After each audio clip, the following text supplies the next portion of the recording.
नुआपड़ा जिला खड़ियाल वनांचल अधीनस्थ जुनापाणी अंचल गत सोमवार दिन संध्या समय वज्रकाप्ता काती बिक्री डील करुवा बेले खड़ियाल वन विभाग चढ़ाऊ करी 3 जण अभियुक्तों को काबू करिबारे सफल होइथिले।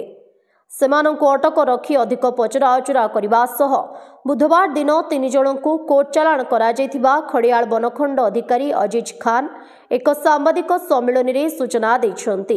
आफ्टरनून रे हम खबर पाइलु कि गोटे पैंगोलिन स्केल रो ट्रांजैक्शन हेबा को जाउछि आउ से खबर पाई कि आमे गोटे टीम गठन करिथिलु आउ से टीम संध्या 8टा पाखापाखी जुनापानी एरिया रे जेते बेले से ट्रांजैक्शन होउथला लेन देन होउथला पैंगोलिन वज्रकाप्तार तार सरकातीर से 3 जण को सेठी धरिथिले आ ता सहित 1.8 kg रो पैंगोलिन स्केल मध्य रिकवर करिथिले। तापरे पचरा पचरी करा जाइछि आउ आजी तांको कोर्ट फॉरवर्ड मध्य करा गला।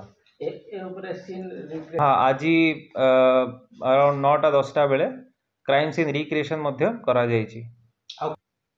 3 जण एबे धरा पड़िछन्ती एबे भी इन्वेस्टिगेशन चलीछि आउ जदि किछि नुआ तथ्य आम सामना को आसुछि आमे आपनक सहित निश्चय शेयर करिवु।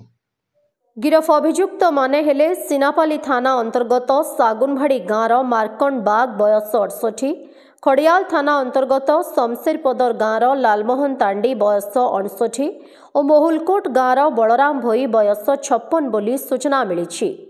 एने खड़ियाल वनांचल अधिकारी कार्यालय एक केस नंबर 312/2024 दफा 9-39-44-48-A-49-B-51 रे केस रुजु होई सेमानंकु कोर्ट चालाण करा जायछि।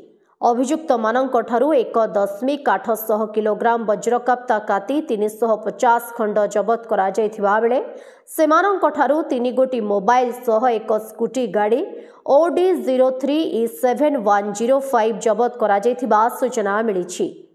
बुधवार दिन 10टा समय अभियुक्त मानंकु नेई घटनास्थल रे क्राइम रिक्रिएशन मध्य करा जायथिबा सूचना मिलिछि। खड़ियाल वनखंड अधिकारी अजीज खान को निर्देश क्रमे यह चढ़ाऊ एससीएफ मोहम्मद मुस्ताफा सोहेला, फॉरेस्टर सुदाम बाग, खगेश्वर माझी, प्रेम तांडी, शिवराम पटेल, नरेश दंडसेना, धनंजय नियाल प्रमुख सामिल होइथिले। नुआपड़ा जिल्लारू जगन्नाथ सागर रिपोर्ट ओडिशा हाइलाइट समाचार।